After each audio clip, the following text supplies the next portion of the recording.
each other to play heroes that just, I don't get it. What happens if that one time, like, your food is poisoned or something? I died because I tasted your food and first. I will remember you fondly for your sacrifice. Jesus, I am never tasting your food again. Dude, nobody's gonna poison my food, man. What are you... What? They only do that shit to important people. They're not just like, we have to kill the second best analyst in Dota 2, like, or else our plans won't succeed. Like, Hot sixes turn to oh boy, Crystal Maiden. I should be poisoning Cinder and Switch just to sneak up the ladder. I was about to say maybe Cinder views you as a threat. Rest in peace, and my boy Scriff's on the case. Okay, what, Chaos Knight? All right, that's a ban. I'm down with Chaos Knight. I think Chaos Knight, Lycan, I think those heroes are actually being criminally underpicked right now. They picked it yesterday. Yeah, they did. Or was it today? It was yesterday. 5 seconds remaining. They picked it against... I think it was yesterday because I don't Empire. remember They many picked it of the against games Empire. today. That was what it was. Yeah. Virtus.Pro's turn That's to pick. Okay, the one hero, when I played in Korea, I'm not even kidding, I was afraid of nobody. Like, I just assumed I could beat anybody. Yep. But the one hero I was afraid of was the Forev Ember Spirit. Like, that was what we knew.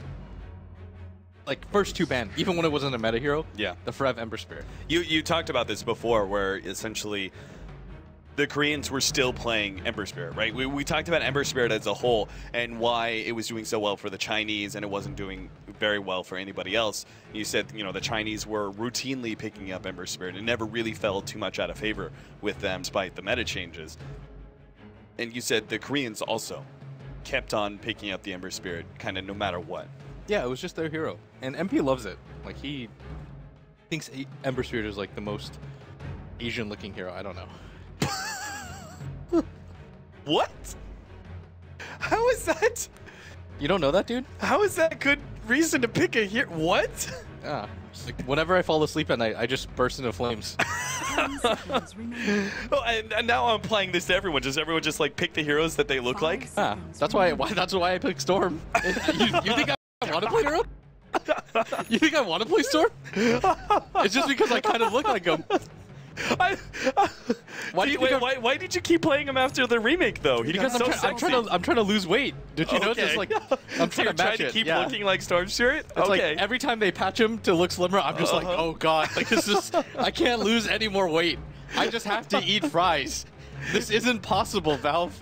So if Ember Spirit, they just continue to make Storm Spirit lose more and more weight, like he actually becomes like super skinny. You're gonna lose all your weight. It's like TI6. I'm just gonna be like the most ripped dude. I'm just gonna be, if they keep remaking Storm so that he gets thinner and thinner, I just have to work out even harder. Like, I'm kind of casually getting to that level where I'm the new Storm Spirit shape.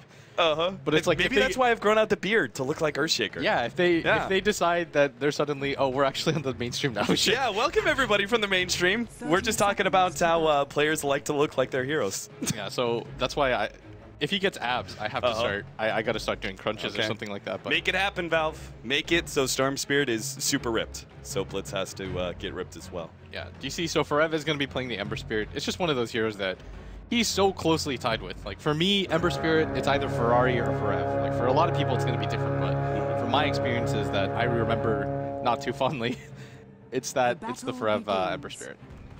Virtus.Pro going to set up on the top bounty rune, and we will have the typical trade-off. Rev gets one, Bloodseeker gets the other. So Gon's going to be playing the mid Bloodseeker here. They're not going to be putting the Lina up against the Ember Spirit. Why is that? Because Lina does very well versus Ember Spirit, especially those first couple of levels. Flame Guard can't protect him at all. I think the Lina just pairs well with the Naga Siren, because if Lil just gets a level of Ensnare early, you're almost guaranteeing yourself a kill. It's just a good setup, and I think G feels like if he's against the Queen of Pain or the Ember, he's pretty confident. The thing, though, that Forev is going to love about this lane is that there's almost nothing that can pop his Flame Guard. Yeah. Like, he's going to be really satisfied to know that, and so both of them should get farm, I think. Like, this is a lane that I think both of them will succeed in, and they'll do fine. Yeah, it's just kind of the bounty hunter factor that may be different. Jerix, well, that was actually a trade-off there. FNG and Jerix both kill each other's counter wards that were set up, and there is another counter ward sitting here in the middle lane. Now, looks like FNG is going to try and protect God as much as possible. Our top lane is, of course, that Lina Naga Siren lane that we're talking about. All right, they just keep eating each other's wards. Back and forth. All right, so they finally keep one ward. FNG now keeps the one counter ward up. He won the war. He did. Did he have... No, he had 3? So Jarex is now going to head up to the top lane. Yeah, this is the better thing for him to do. He knows he's given up on that war. He's lost that. It's better to just help out Sunbi right now because you can pressure the Naga and the Lina. Like, they're going to go for him right here and just try to do some damage. If they manage to get the cogs, yeah, they actually grabbed a great play there from Sunbi, bringing it back inside the cogs. Now, they won't be able to kill him, or at least very unlikely. Lil's going to have to eat through some trees, but they do get a lot of good harassment out. Jarex just puts that Orb of Venom on him one more time. But yeah, this sort of dual lane situation, this is actually one of, I feel like one of the best uses of the Bounty Hunter as a roaming hero is to shut down the supports that are trying to kick back the offlaner, especially in dual lane scenarios. Oh, for sure. The thing is, there's a lot of bounty players, they just decide to camp mid and go non-stop at that and try to force it to work no matter what. It's like, yeah, okay, if they have a sentry there, then I'll try to snipe the courier or something along those lines. And I think that's the wrong idea to have. Like, you eventually have to just swap lanes and guarantee yourself some levels. Because if you're a level 1 bounty hunter at 6 minutes in, what are you actually going to accomplish for your team? Brev takes some damage here, the hold of the Frostbite and a couple of right clicks out from the Bloodseeker. Trying to think here. There's not too many heroes that are... Yeah, I guess Sunbi is a little bit low. And same goes, Bounty Hunter was missing some HP earlier. They got to really make sure that doesn't happen. You've seen teams, like when they're playing against a Bloodseeker, specifically carry like a lot of healing salves just to make sure everyone is healthy. That's pretty absurd, her win rate. Even before TI, she had a 60% win rate. Now she's got a 79% win rate, and in mid lane, they're not going to be able to get out of this Bloodbite. They're both going to get hit by it, and G might actually just decide to go for this, but I guess he was afraid that somebody might rotate in, but they're getting really low, and Ferev actually didn't even have any mana. Yeah, Jarex actually has no HP regeneration. Same thing goes for Ferev. So this is a huge lead now for G. He definitely read this lane very well and saw that he was going to be able to win it. He just gets a slight advantage and really starts using his physical damage to put pressure on the Ember Spirit. If you don't funnel a lot of regeneration to yourself, it's a rather easy kill after kill. Yeah, and Jarex is actually really low right now, and he's afraid to even go for that Siege Wagon because he has Shadow Walk still on cooldown and probably die for that. Well, they get the ensnare here. Light Strike Array will land on Sunbi. He takes a lot of damage, but he really got the crucial cogs to push back Lil that allows him to survive. If that Naga Siren had actually gotten in range, even just an earlier whip time, maybe that Clockwork would have died. Now, MP comes to the middle lane. The Queen of Pain to match up against the Bloodseeker, but I feel like it's just a bit too late. Yeah, the Bloodseeker's had way too much of a good time here. As MP actually only has 9 CS right now, which is pretty absurd considering the type of matchup. I guess he was against the dual lane. Oh, ensnare, great setup here. VP just burst down MP. That is a 4-man or 3-man rotation to the middle lane, leading with the ensnare. I mean, this Queen of Pain is really done for. He's got 3 different heroes that he's terrible against. You've got the Frostbite hold where you can't blink out. You've got the ensnare hold as well, and then Earthshaker is quite strong just because he's got really long range initiation. And later on to the game, of course, Blink Dagger and that chain stun is quite powerful versus any very mobile intelligence hero. Yeah, I'm actually seeing Crystal Maiden used a lot against the Queen of Pain early. It's one of those supports that you can't really dodge, right? Like, you can dodge the Vengeful Spirit stun using the blink, things of that, but against the Frostbite, you get held, you get held, and it should be enough time for G to almost always get that Blood Rite off and chase. And the Crystal Maiden, at the same time, I think the biggest buff to her was that Glimmer Cape is now an item in the game. Like, it just makes her really naturally tanky. Right. MP blinks forward. Nice use of the play there. He is going to be Blood Righted. But we've talked about this a number of times. You can blink as a Queen of Pain against the Rupture. You just have to keep moving. And because the Rupture only triggers if you move below 1300 range under 0.25 seconds.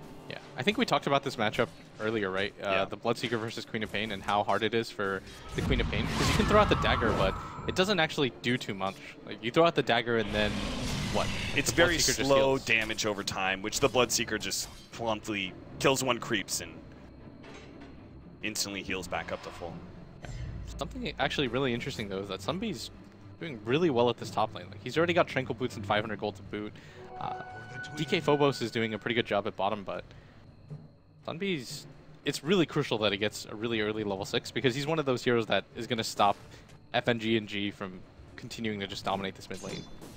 I like also his choice to go for the second level of Rocket Flare. You see this a lot from Clockworks. It just basically ensures he gets a little bit more CS. Sunbee, though, will finally be bursted down. He tries to go over to the neutrals, but I think he was really hoping for a Hellbearer Smash to deny him, but that's not the case. Virtus.Pro find their first kill on that offlaner. Another counter ward being placed out. Oh no, Jerix is going to be caught now. They don't actually have enough mana for a Light Strike Array, and Jerix was hovering just far enough down that they couldn't see him anymore.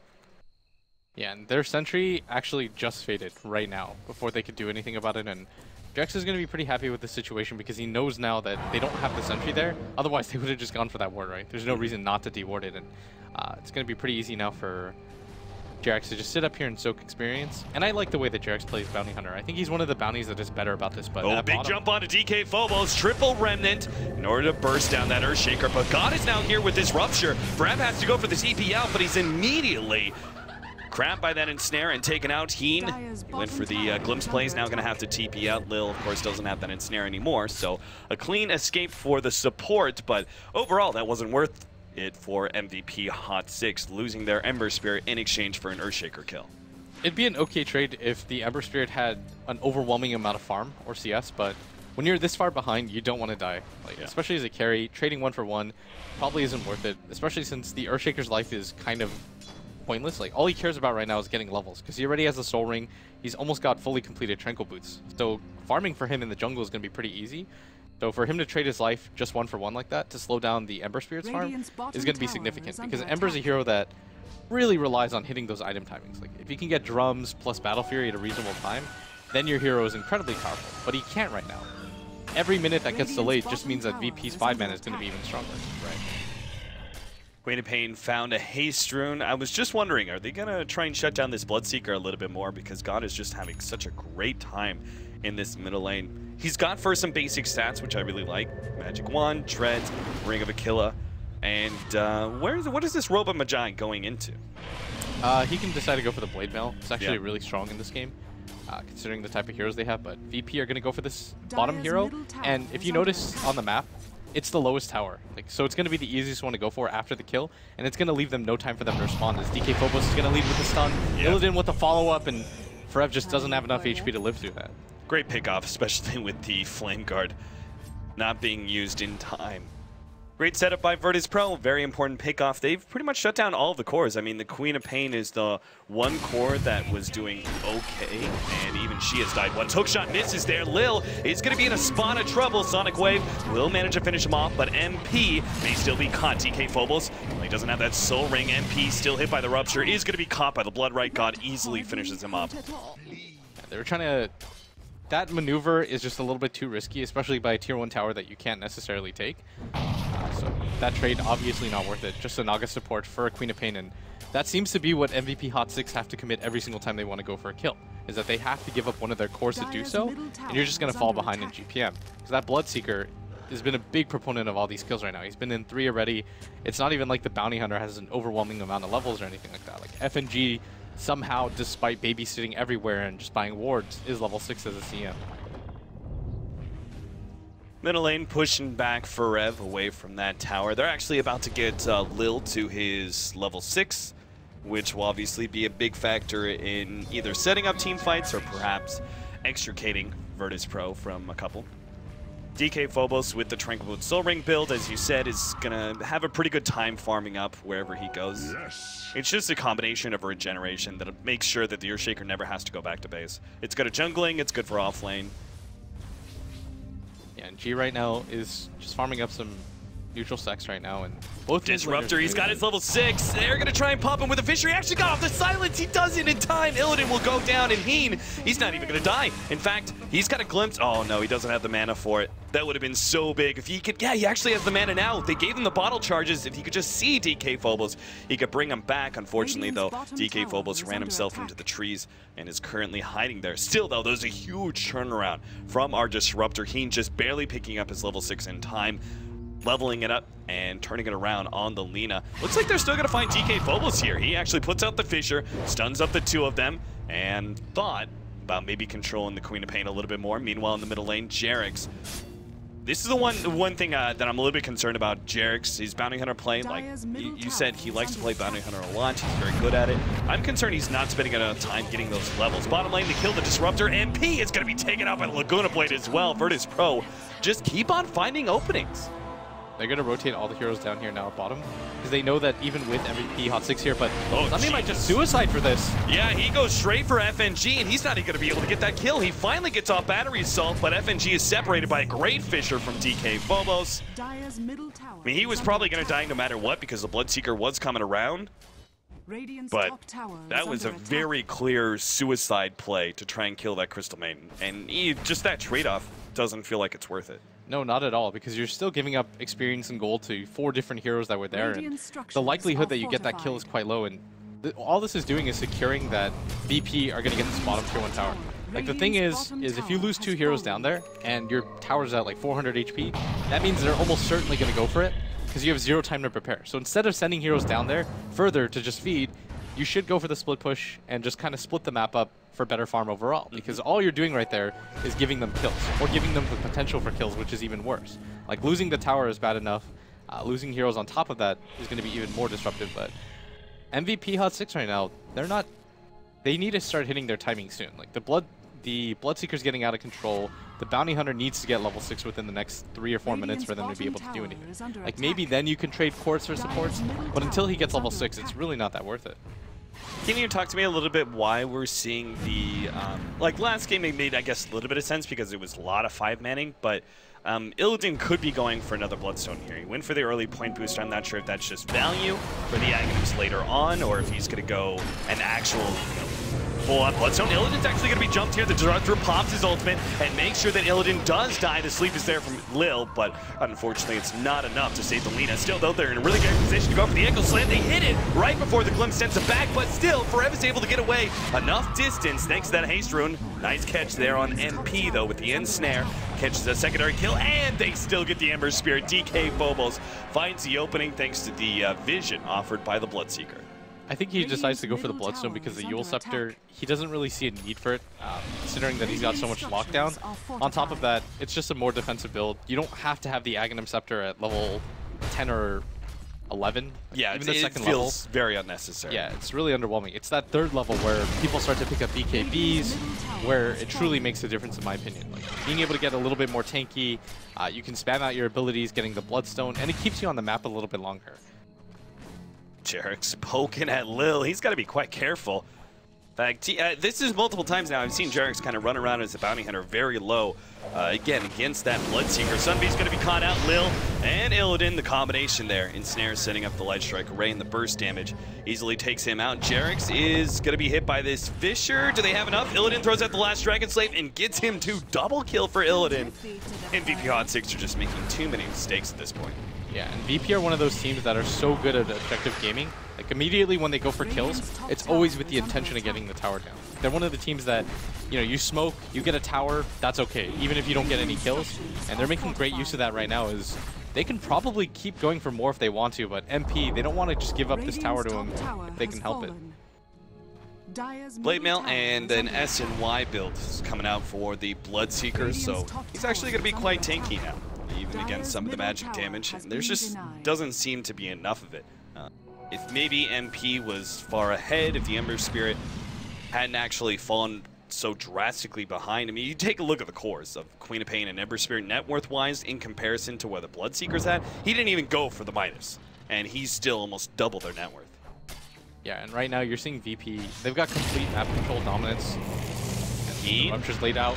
Yeah, Disrupt. Yeah, he's going to be able to TP away. No problem. Bloodseeker can't get to him time. Farther up, though, Sunby. Nice attempt at a hook shot, but unfortunately the last right click there is still there from Illidan.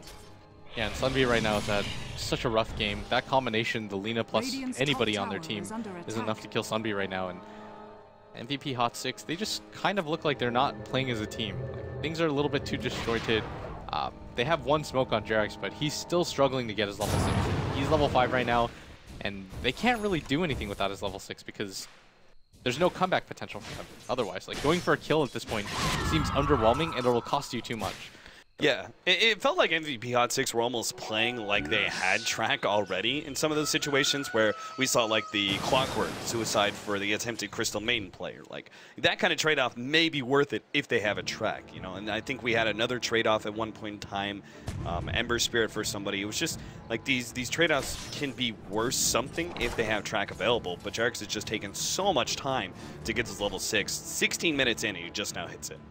I think VP should actually go for a smoke and then go for either Roshan or just look to pick off and go for that top tier 2 tower. Like, those are probably the smartest options. If you feel really comfortable right now, going for the Roshan is perfectly fine, considering the type of lead that you have.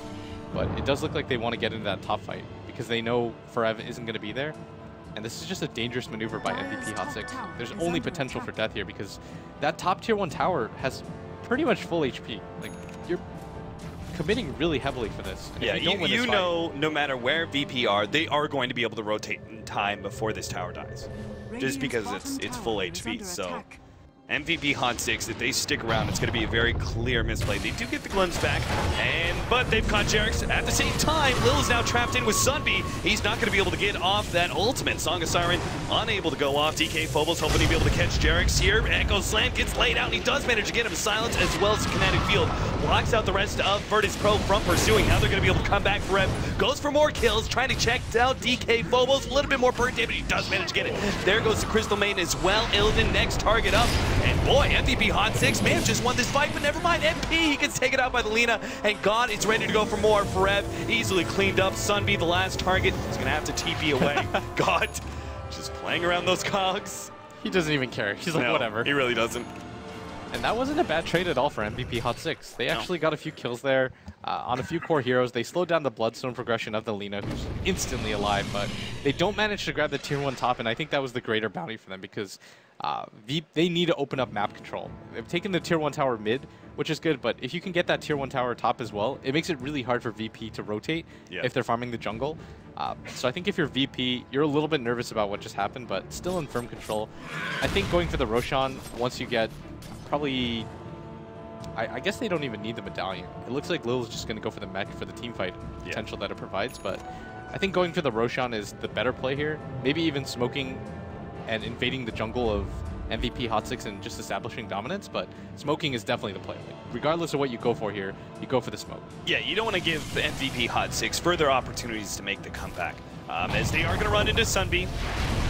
Free pickoff here, not much that Sunby can do, and they get back the 8 Bloodstone charges for Lina. Now the question is, what do they do with that kill? Are they actually going to be able to go back and take Roshan for themselves with that hero down? I think they should, because they know that even if MVP Hot 6 are aware that they're taking the Roshan, they're not going to be able to get there in time. Like, they've lost their tier 1 tower mid, they've lost their tier 1 tower at bottom, and so they should spot them coming in. And MVP Hot 6, I think they have a smoke on Jarix, if I remember correctly, but committing that is really unlikely. Like, you getting that kill is very unlikely. The better thing to do is pressure this top tower so you get some sort of trade. Like, farming the jungle is not enough here. How's Forev doing? Okay, so he's got Battle Fury coming in here right now. In fact, he can buy it up. They're going to take this tier 1 tower, which will bring MP pretty close to his BKB, which is a significant fighting item. I don't think that, it's just the problem is like these supports don't really have any progression. There's no item that a bounty hunter or a disruptor really picks up that's going to change the game in the first 30 minutes. Right, so it's entirely on the Queen of Pain and the Ember Spirit. Even Clockwork doesn't really change much. He gets levels and stuff, but Force Staff, Aghanims, those sort of items are nice and they're good utility, but I don't think they really change your power too much. Forev surprisingly has a Battle Fury, so he's done a good job of not getting picked off too much. And G right now has got quite a bit of farm, and MP going for this BKB. The weird thing is, I think it's both the right option and the wrong one at the same time. You need it to be able to survive the Earthshaker and the Crystal Maiden, and pre-Lina Aghanim Scepter, it's probably really good. But VP have a lot of ways to deal with it. Like, their lineup is so complete and balanced, because the Ensnare does go through the BKB. You can just Ensnare sleep, and then MP's stuck in a situation where he has to 1v5. Yeah. And there's also the initiation factor of the Earthshaker, like just jumping on the Queen of Pain and immediately Echo Slamming, not giving him the opportunity to pop the BKB. Sunby is going to be caught here. God, oh no, he missed the hook shot. He tried to get away. TP out, and nope, Song of Siren will stop him. Just a real quick half-second stun there from our Naga. MVP Hot 6. I mean, at least they know VP are 5-manning. This will give them the opportunity to quickly split push both top and bottom because, as you said earlier, VP, if they're going to get a kill, they're usually going to try and get an objective immediately after. Yeah, and VP are so smart about this right now because they're just making sure that there's no situation where Jerax can get in there to get as many track kills, because that's what you want as a bounty hunter in a situation like this. You want to get a 5-man track and just hope. Disruptor pops the ultimate, will be able to catch FNG. Of course, his life is forfeit, but maybe he can bring FNG low enough for Rev to kill him, but not even that's the case. FNG, he's got Tranquil Boots, Wands. In fact, he's got a lot of magic wand charges. It's not even close. God has taken a lot of damage. Of course, he does have his Aegis, as well as the creeps that he's killing. So he will survive to be able to get back. They take that tier 2 tower. Jerax now is in this really awkward position where he could easily get caught out here. DK Phobos blinks forward trying to catch him. They actually didn't bring any counter vision with them, so Jerax is fine. He was just trying to pull the creep wave from mid away to stop them from being able to take that tier 2 tower, but Virtus.Pro are far enough ahead that they can easily tank a tier 2 for a while. I think the gem, yeah, they actually recovered the gem on MVP Hot 6, and he's going to use it to do work, which is really smart. And then I think he just ditches it again. Like, giving it up, especially when you have a teammate that's a bounty hunter, he's your main way of getting back into the game. Like, track is such a good resource in games like this. It's probably the best option that they can hope for right now. And once G loses his Aegis, maybe you even look for a fight if you're MVP Hot 6. And the problem, though, is G just got his BKB, and so MVP Hot 6 doesn't have the best physical damage dealing lineup. You've got the Sonic Wave that can pierce, but that's pretty much it. And they do want to make use of this Aegis while they still have it. And it's going to be mid. Yeah, 3-man smoke will catch Jerax. They already had the counter ward placed preemptively there anyway, so quite an easy pick off. Now with the tier 2 tower actually already being threatened in the top lane, they should be able to take that one. It's just a simple rinse and repeat every single time. VP, find an opening, get a kill, take a tower. Yeah, especially with that tower being low at top. Going for that smoke is a pretty easy play. If you catch somebody, great. If you don't, you're still in a position where MVP Hot 6 have 0 time to respond. So going for these safe tier 2 towers is just a huge boon to their lead right now. They're just completely dominating in both experience and net worth. MP can't even push out that bottom tier 1. DK Phobos quick to be able to defend. In fact, he's almost completed a Force Staff now. So MVP's game seems to be entirely on playing defense around an Ember Spirit, turtling this one out until he gets really big.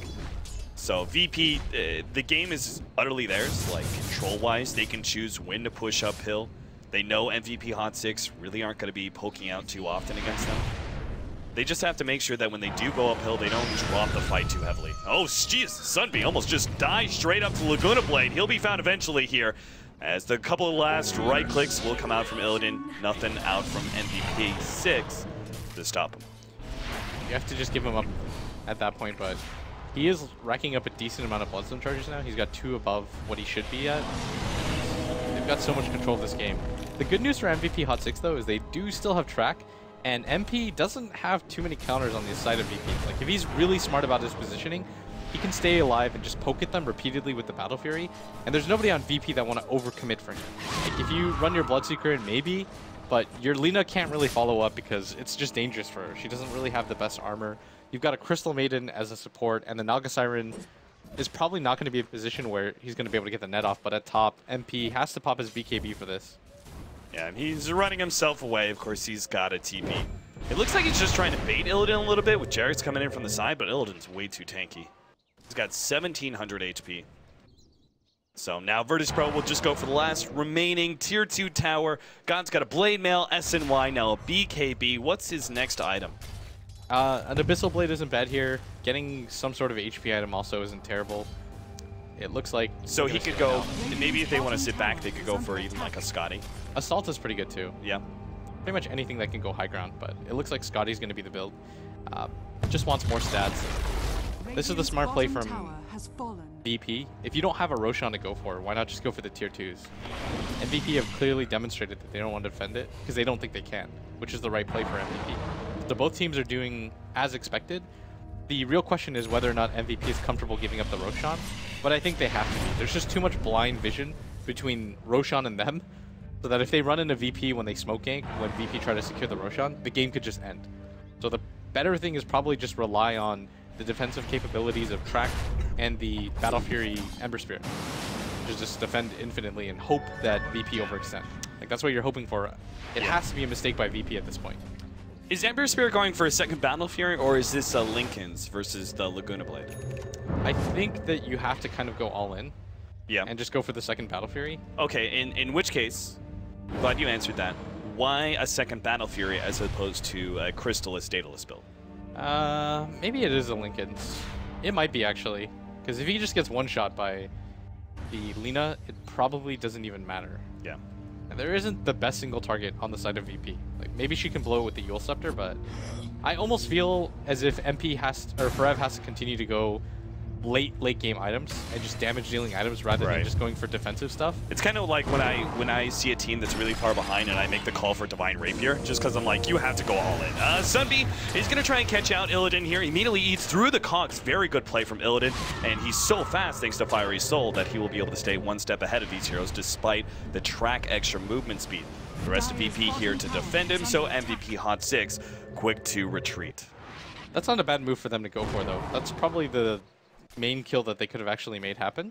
So you still have to get somewhat aggressive and punish when one hero just decides to push out by himself, right? You can't just let VP establish that much control where one hero can pretty much scare 5 heroes into being inside the base, but I think Forev should stay for buyback more than anything, especially if he anticipates VP going for it, but VP is probably just waiting at the next Roshan.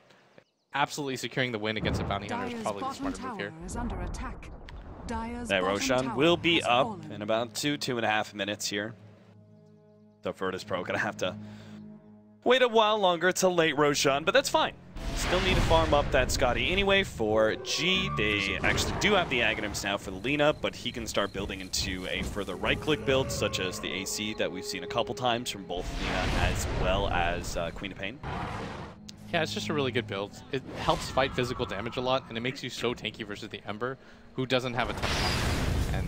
And there's the Laguna Blade and right-click. Oh, that is a 2-shot. That's some damage. Illidan does damage if Jerax needed Any to question be informed. about it, yeah. Like, hey, what's up? I one-shot you. Alright. Who else does he one-shot? Brings Disruptor like Dragon Slave, Laguna Blade. That's all he really requires. Let's just say he does damage. But interestingly enough, I think what they're trying to do right now is just push in the lanes and then go for the Roshan. Like, just make sure that they can't really respond. I don't even know if VP really have to wait for it. It would secure them to win, but they don't have to, I guess. And it seems like they're more comfortable just going for it right now because they have such an advantage in items.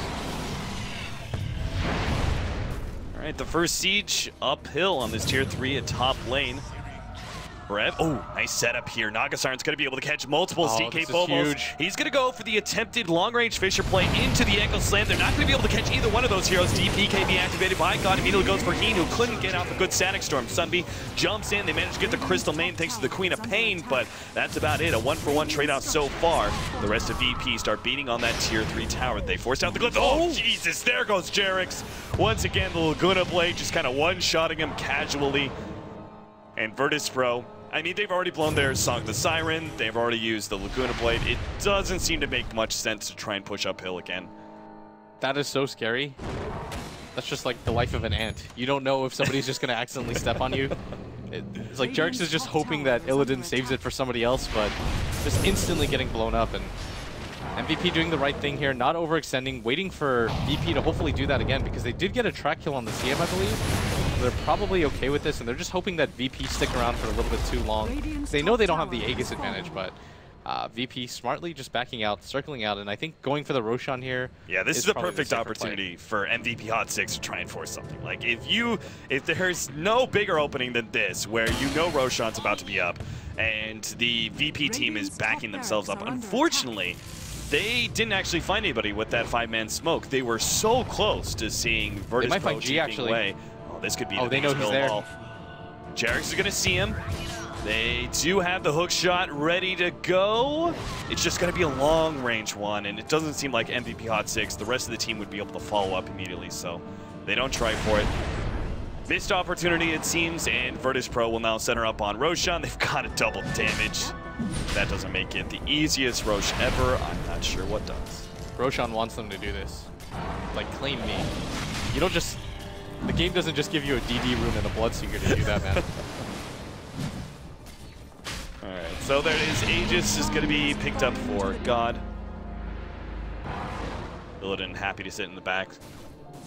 Man, what is just like Jarek's do in this situation? You just like try and drastically split push? You just, I mean, because like his tracks aren't really doing too. anything. I mean, if anything, him tracking up DK Phobos just got him killed. Keeping range, Jarek trying to hide himself. Good attempt at a play, but there's going to be both the Frostbite and Enchant Totem. FNG, I guess he really wanted that kill. Drops the ultimate.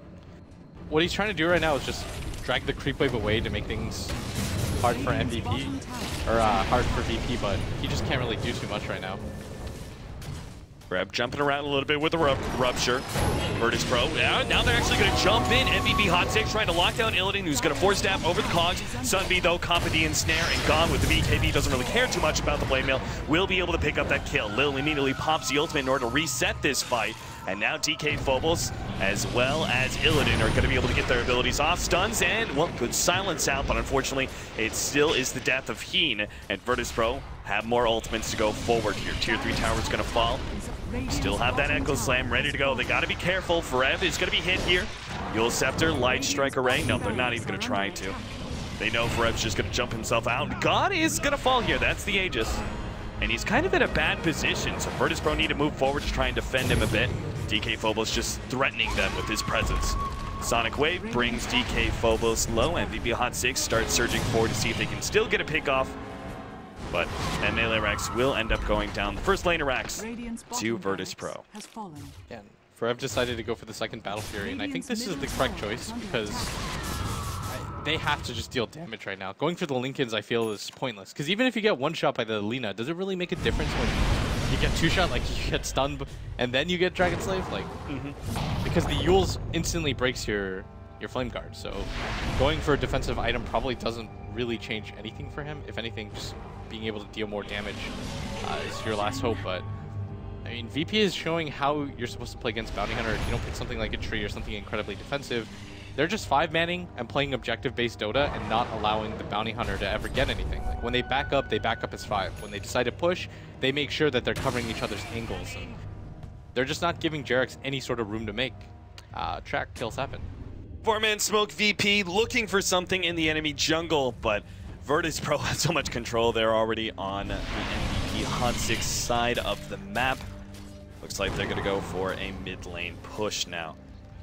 Also, the problem is, if they don't actually manage to quickly kill somebody, which I'm not sure how they would be able to anyway, there's always going to be the reaction from Lil, with that Song of Siren kind of resetting him. Dire's courier has been killed. They actually lost the courier, Jarex, able to snipe that, but you're going to need about 12 of those to make a difference right now. Didn't even have any items on it, so...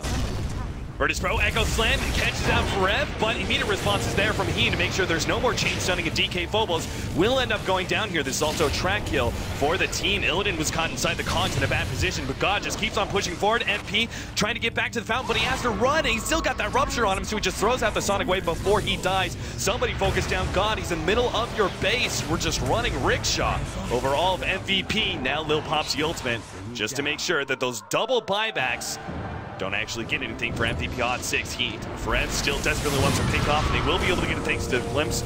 Pretty standard Disruptor versus Naga Siren play. The important thing, though, is that the damage was very limited. VP managed to get almost everyone out thanks to that Naga Siren sleep. Yeah, but MVP, they got a few track kills, and more importantly, they just proved that they're able to hold. I think that the Aegis was blown as well. A while, but... I mean, MVP held. They didn't have to use too much. I think the Queen of Pain bought back. You got a few track kills. You forced VP to overextend. And you got the gem back, probably more importantly than that. They were able to get another gem. So they've got 2 in the base that belong to FNG. And so it makes Jarex's job a little bit easier. Now that he knows there's no guaranteed gem for VP for quite some time. And having sentries is okay, but it's not the ideal situation. Actually, they're about to get one in 8 seconds again. I'm probably just going to buy it and run down mid again. They're trying to threaten the Lina here, but she's not scared. I mean, the Queen of Pain just, her damage is so limited at this point. And she's kind of the only other damage-dealing source when the Ember Spirit isn't around. He's busy trying to push out that bottom lane. Yeah, I think now you go for the crit. Yeah, he's actually just all in damage. He doesn't really care. If you die, you probably lose the game anyways. Oh, he went for Boots of Travel instead of going for the Daedalus. He's trying to split push as much as he can. Right. Just send one back. You can't only play defense in this type of lineup. You have to force VP to return to their base at some point in the game. Otherwise, Virtus.Pro will just grow a very large economic advantage now. They've already done so over time thanks to what a great game this has been for them. Almost a 25,000 net worth lead, 20,000 experience being had by them right now. They're not grouping up yet, but I don't think that it's quite necessary for them to have to at this point. They can play pretty much however they want. Like, if they want to wait for the next Roshan to go for the high ground, they're, you know, it's more than well within their right to do Is so. there, at any point, does it become a detriment waiting for Roshan? Like, say they pick up this next Roshan, they go for a fight. Say they get the top lane of Rax, but they lose 1 or 2 heroes and they lose that Aegis again. Do you wait for the next Roshan? At what point in time are you just giving too much time to MVP Hot 6 for them to farm up? Forev? Oh man, I thought he was actually going to be able to get away from this one, but he didn't have the Remnant out. It's going to be able to make the double jump, and he's still okay. Just barely able to survive through that burst damage. I actually thought he had a Remnant in the back. I thought he did too. Yeah, but still good timing on that Sleight of Fist to be able to avoid everything. So he does get off without dying. I think if he died there, that would have been VP signal to go. But that's what I mean. He has to take risks to go for the split push. Like, you should have a Remnant up, but you're still going for the play to try to create space around the map for the rest of your team. It doesn't matter if he's the only person getting farmed. Then all they have to do is all in commit for Forev. And even if they lose 3 heroes doing it, if the Bloodseeker and the Lean are alive, it probably doesn't even matter. Well, that's an interesting ultimate. They're trying to catch Jerax here. Will be able to get him with the ensnare. They bought the new gem too. That's what I meant, is you're just trying to give them as little avenues of comeback as possible. And getting Jerax out of the game and just making him useless like this is probably the biggest thing that you can do right now. He's getting close to the Abyssal Blade, but seems like Virtus.Pro are not going to wait for that one. They don't have to. They know that if they trade for Rex here, it's a good trade. Even if they lose 3 heroes of track, they're probably still in a good enough position where they can go for this. And they can send Illidan in first because he's got so many Bloodstone charges, he'll be back in 10 seconds. And he's got Boots of Travel. That's exactly why Sunbi needs to force something, because the double Battle Fury build from Forev is making it so the Sleight of Fist on one hero just doesn't do anything. Yeah, and they're just going to go down to this Rax. Illidan still has his BKB up, same with G. They've got enough time on both of their BKBs right now that you don't have to worry too much, but MVP can't just let them take Rax.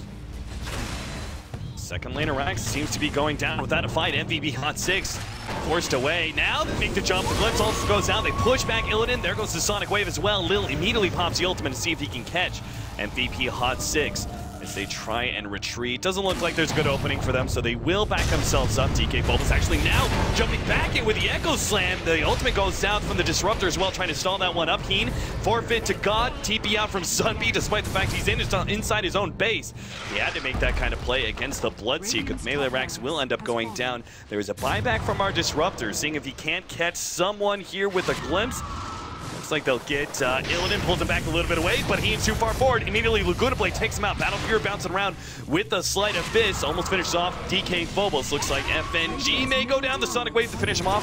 And the rest of VP actually dropping lower and lower. Sunbi trying to force this as God will eat his way through the cogs and try to get away. Forev is going to jump forward and go for that light Sleight of Fist, but it's still not enough. 55 HP. Oh, they missed the rocket is too. what he lives on. Sunbi, a miracle rocket. You gotta do this. G's got such a streak on him. This is a 12-0. You've got to go for the YOLO rocket. They see the vision. No, he's already healed up too much. Oh no, if they actually pinged for it too, I don't know if that would have made a difference, but that would have been a track kill and a godlike spree for Sunbi, who desperately needed that. He's 0-9-9 right now, but MVP Hot 6, they managed to repel VP at the cost of a lot of lives and their racks. Yeah, and Virtus.Pro are now set up. They can wait on the next Roshan. It's 1 minute left. MKB is the option here for Lina instead of the Sol Cuirass that we mentioned. Either way, it's still a right-click build. Why is it specifically MKB? He actually has no evasion. he has to deal with? Because I guess going for the Daedalus is okay, but he doesn't feel like he has enough attack speed, alright? Jarex dies once again, hook shot off the mark there. The BKB is going to run out eventually, but this is why Illidan's kind of sticking around the same area. He wants to actually turn on the Heen and not leave an opening for a glimpse play. Rupture gets laid out, and that's one kill. Sunbeam now trying to TP away, but perhaps this is part of the reason MKB is so valuable. Mini stun actually stops his TP out. Now Farev is going to be caught. Abyssal play to stun him up, and this has got to be GG soon. Hot 6 are now going to be fighting 2 versus 5. Ember Spirit, no buyback. Same goes for the Queen of Pain. Actually, his buyback coming up right now. They know that nobody on MVP Hot 6 really has the buyback. They're just going to go suicide for this last set of racks, and they can get away with it. The Bounty Hunter's dead. He hasn't had any tracks off yet, and Hot 6, Farev's going to get initiated upon, and this might just mean the game, if he dies here, doesn't have buyback.